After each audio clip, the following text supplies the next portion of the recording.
Standberry. I'm out here at the 86th annual Billiken parade. We're talking with the international, what's the name of your organization again? International People Democratic Uhuru Movement. Hey, Kenyatta, go ahead on Prolife. And we have here the Black Community Control of the Black, of the Police? Of the Police, okay. Yeah. Yes, what's your name? Will Lockett. Will what? Lockett. Okay. Yeah. Thank you. I'm glad to sign your petition. I'm glad you signed ours. And we have here the legendary EveAngelMama D. Love, creator of Emmett-Till Road and Emmett-Till Academy.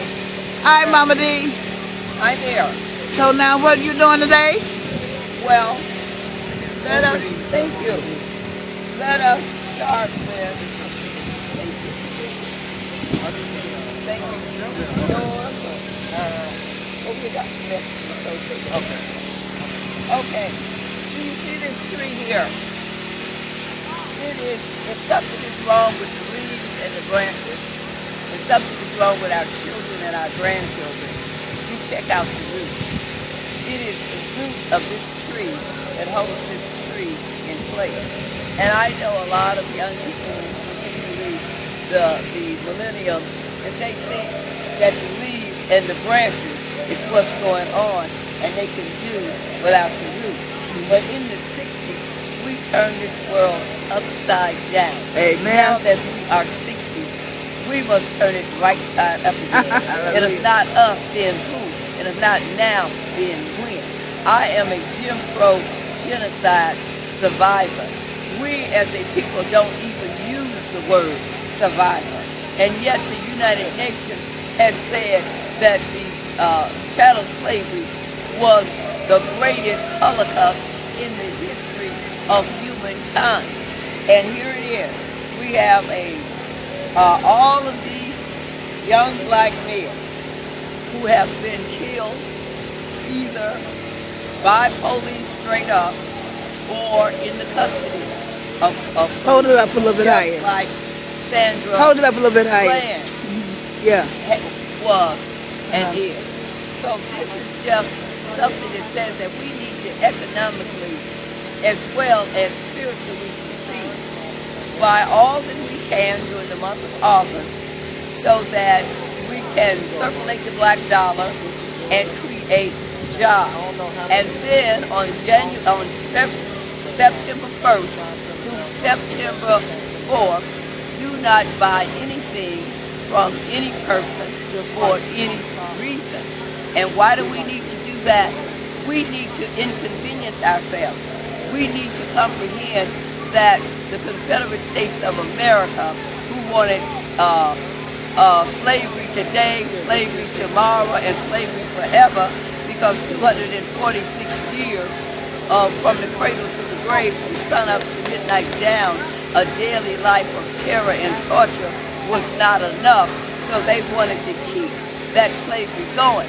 So if they could stage a war to keep that happening, surely we can inconvenience ourselves for 4 days, because we need to connect with our 246 years of crimes against the humanity of black people, not people of color, not Arabs and Asians and Indians from India, but black people. The Dred Scott decision was very clear. It said blacks have no rights, that whites are bound to respect. They are a subjugated race. They did not say colored race, Negro race, black race, or African American race. They said a subjugated race. And that is what is happening today. The police officers are enforcing the Dred Scott decision that says blacks have no rights that police officers are bound to respect.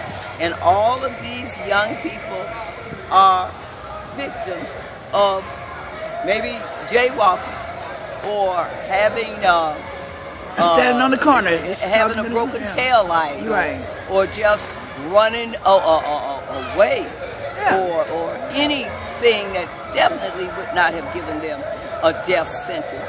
But they are dying on our streets every day, even today as we speak. So for these 4 days, get spiritually in tune with our ancestors, because the lack of cultural respect for them for 246 years has an impact on us as a people not being respected today. So we need to connect those dots. Inconvenience yourself. It's very easy to say a slogan, Black Lives Matter. Oh, that's very easy. But when somebody says you can't buy anything, or you're going to self-impose some discipline on yourself and not buy anything for 4 days, from September 1st to September 4th, just withhold your dollar. See how it feels to just spiritually and economically succeed and stop the violence at your own level. So that's one of the things. Now I'm here, we're out here on Billiken Day in Washington Park, and I have 2 petitions here. First of all, this is just Rosa Parks, Mayor Daley, myself, and this is Mamie Tia Mobley. And as you can see, I am holding up an ordinance for Emmett Till Road. This is an ordinance that I personally drafted because I could get none of the 7 aldermen on Emmett Till Road to draft the ordinance. So I had to go back to April 4th, 1968, when South Park got changed into Martin Luther King Jr. Drive, to know how to draft an ordinance, being a non-politician. And then we had to get each one of those aldermen to sign on. Of course, one alderman from Kinsey to Pulaski would not sign on, but the other 5 aldermen signed on. And then Alderman Bloom, a white man over a black ward from the kids from South Lakeshore Drive to Stony Island, he refused to go with his 5 colleagues when the vote for Emmett Till Road first came up. So he amended it as a lawyer, knowing that his name would appear on the amended copy, and the 5 black aldermen that signed in Emmett Till Road from Kinsey to Stony Island would not even appear on that resolution. Those are the kind of little trickery games that people play. So I have 2 petitions that we're out here on Billiken Day to have signed.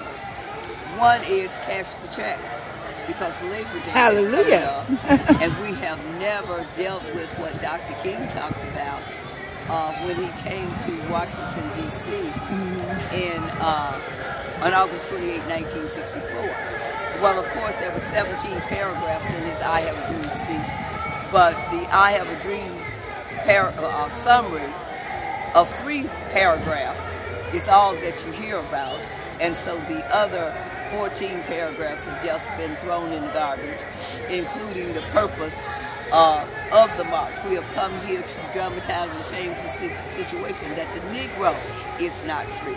He did not say the people of color. He did not say all people in America, because nobody in America was under the Emancipation Proclamation of 1863 until 1963, the state of black people, but black people themselves. But of course, 50 years later, we did not mention the fact that it was the 150th anniversary of the signing of the Emancipation Proclamation. That wasn't even mentioned. Just threw that away, and it was all about Dr. King fighting for the rights of all people when all people were not in trouble. So we need to really check out Dr. King's entire speech, if you could get a copy that hasn't been contaminated and demolished, even though they say it's the entire speech. And also, we have here our black. I love that look. Harriet Tubman, we want her on that $10 bill. Yes. Eleanor Roosevelt, we know she was a white woman of privilege, married to her first cousin, Franklin Delano Roosevelt. took photographs with the Tuskegee Airmen. If you've seen Red Tails, you saw that clip in there. Also, she was involved in the Tuskegee experiments that gave syphilis to black men and didn't treat them for it to see how long it would take them to suffer and die and what would be their condition after they endured the syphilis that the government gave them until they died, some 50 or 60 years or however long they lived with the condition. And in addition to that, Miss Eleanor Roosevelt, she went on record to stop Paul Robeson and the other liberators in 1950 that involved in pre-charged genocide. As a matter of fact, she said that she would tear up her membership with the NAACP if the blacks continue to talk out about the human rights of their lives happening over here. You are a historian. While she we had to hear the truth. Rallied around for the human rights of everybody else, similar to what you see Barack Obama doing. Last year, he and the other three presidents, Clinton, Bush, and Carter, they all showed up in South Africa and just bewailed the fact of Nelson Mandela, 27 years behind bars, but said nothing about the 246 years of black people being a property thing by law, and 88 years after that being segregated and kept from eating food, drinking water, and using the toilet with other human beings because they were too inferior. And so he said that South Africa cannot ignore a painful past, yet that is exactly what he and the other presidents, especially the ones involved in the U.S. Senate apology for slavery of June 18, 2009, in which they quoted Bill Clinton and George Bush as saying the vestiges of slavery and Jim Crow still exist today. However, when it comes to black people, they've done nothing except play that same monkey business of see no evil, hear no evil, and speak no evil when it comes against the evil that they do to black people. So I like that petition where people are signing for her to be on that $10 bill. I love that. I love both of your petitions. I'm so glad and honored to have my signature and organization name on it. And hopefully I'll be with you in December. And also as we stroll around that White House on Labor Day. Yes. Because a laborer is worthy of his hire, and it is the righteousness of reparations that we seek in order to be whole. Yes. So it's been nice talking to you today, Mama D. Well, so you know, I just want you can reach me at His Story or The Truth. That's HIS, His STORY, His Story or The Truth at gmail.com. Wonderful. Thank you so much. And can they reach you by phone anywhere? 1-888-399-9494. Thank you. And I'm hoping that people will do that, and so we can get some more petitions signed. If they don't have access to these petitions, please call Mama D and get in touch with her as soon as possible. This is Miss Standberry at the International Prolife Federation. We're at the 86th Annual Billiken Picnic. I've been at the parade. This has been a wonderful day. And thanks a lot, Mama D. Thank you so very, very much. All right, thank you.